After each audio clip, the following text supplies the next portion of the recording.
அது ஒரு பனிக்காலம். குளிர்ந்த காற்று வீசிக்கொண்டிருந்தது. ஒரு நாள் இரவு நேரத்தில் ஒரு 12 வயது பையன் ஒருவன் சாலையில் நடந்து கொண்டிருந்தான். அவன் ஒரு ஏழை. அவன் அணிந்திருந்த ஆடை கிழிஞ்சிருந்தது. குளிர்காற்று அவன் உடம்பை குத்த, அவன் கை கால்கள் எல்லாம் விடவிடவென நடுங்கியது. பற்கள் எல்லாம் கடகடவென தந்தியடித்தது. கூடவே கடுமையான பசி. சாலையில் போய்க் கொண்டிருந்த அவன் கண்ணில் பட்டு ஒரு வெளிச்சம் தெரிந்தது. உயரமான இடத்திலிருந்து அந்த வெளிச்சம் வந்து கொண்டிருந்தது. அவன் அந்த வெளிச்சத்தை நோக்கி நடக்கத் தொடங்கினான். உண்மையில் அது ஒரு மலை. அந்த மலையோட உச்சியில் ஒரு வீடு. அந்த வீட்டிற்குள் இருந்து அந்த வெளிச்சம் வந்தது. அந்த சிறுவன் நடந்து நடந்து மலையின் உச்சிக்கு போய் சேர்ந்தான். ஆஹா, இதென்ன அதிசயமாக இருக்கே! வீடு திறந்தே இருக்கே என்று நினைத்துக்கொண்டு வீட்டிற்குள் சென்றான். வீட்டிற்குள் நல்ல சூடு. அந்த குளிருக்கு கதகதப்பாக இருந்தது. அவனுடைய குளிர் விலகிப் போனது.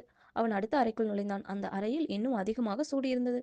அவனுக்கு உற்சாகமாக இருந்தது. அவன் சுற்றும் முற்றும் பார்த்தான். அங்கே ஒரு மேசை. அந்த மேசையின் மேல் ஒரு தட்டு இருந்தது. அந்த தட்டில் ஆவி பறக்கிற சாப்பாடு. பல வகையான உணவு வகைகள் அந்த தட்டில் இருந்தது. 4 நாளாக சாப்பிடாதவன் ஆவி பறக்கிற சாப்பாட்டை பார்த்த உடனே சாப்பிடாமல் இருப்பானா? அவன் ஆசை ஆசையாய் வாரி வாரி சாப்பிட்டான். வயிறு முட்ட சாப்பிட்டான். மலையேறி வந்த களைப்பு அவனுக்கு. அவன் பக்கத்தில் இருந்த கட்டிலில் ஏறி படுத்துக் கொண்டான். அப்படியே தூங்கிவிட்டான். அடுத்த நாள் கோழி கூவியது. கீழ்வானம் சிவந்திருந்தது. எங்கும் வெளிச்சம் பரவியிருந்தது. அவன் கண் விழித்தான். கட்டிலுக்கு முன்னால் இருந்த கண்ணாடியை பார்த்தான். அவனோட தோற்றத்தை பார்த்து ஐயோ அம்மா என்று அலறிவிட்டான். அவன் ஆளே மாறி போயிருந்தான். தலையில் 2 கொம்புகள் இருந்தது. நீளமாக 2 பல் வாயிலிருந்து வெளியே தெரிந்தது. உடம்பெல்லாம் பொசு பொசுன்னு கருத்த முடி. அந்த வீடே அதிர்ற மாதிரி காலடி சத்தம் கேட்டது. ஐயோ, இது யாரோட வீடு? இப்படி நடந்து வருவது யார்? அப்படி என்று நினைத்தான். வீடே அதிரும்படி நடந்து வந்தவன் ஓர் அரக்கன். ஒரு பனைமரம் உயரம் இருந்தான். பெரிய காளை மாட்டின் கொம்பு போல் 2 கொம்புகள் தலையில் இருந்தது. கையில் ஒரு பெரிய கம்பு. தங்க வளையல்கள் போடப்பட்டு பளபளவென்று மின்னும் மூங்கில் கம்பு. அவன்தான் அந்த அரக்கன். அந்த வீட்டிற்கு சொந்தக்காரன். அந்த அரக்கன் படுத்திருந்த அறைக்குள் நுழைந்தான். கட்டிலில் படுத்திருந்த அந்த பையன் அரக்கனை பார்த்தான். ஒரு பெரிய மாமிச மலையை பக்கத்தில் நிற்கிற மாதிரி இருந்தது.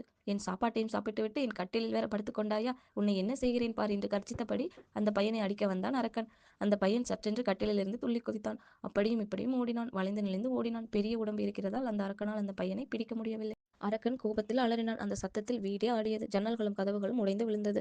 அந்த வீட்டோட ஏதோ ஒரு அறையில் பூட்டி வைக்கப்பட்டிருந்த சின்ன பெண் தப்பித்தோம் பிழைத்தோம் என்று வெளியே ஓடி வந்தாள். அவளை பார்த்ததும் அரக்கனுக்கு இன்னும் கோபம் அதிகமாகியது.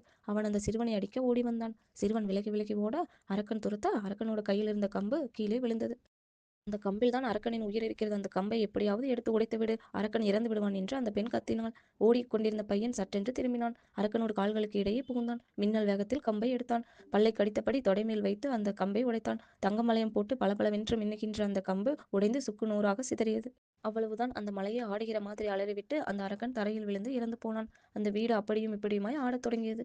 வீடு விழுவதற்குள் அந்த பெண்ணோடு கையை பிடித்துக்கொண்டு வெளியே ஓடி வந்தான் அந்த பையன். அவங்க 2 பேரும் வீட்டை விட்டு வெளியே வரவும் வீடு தரைமட்டமாக விழுந்து நொறுங்கவும் சரியாக இருந்தது.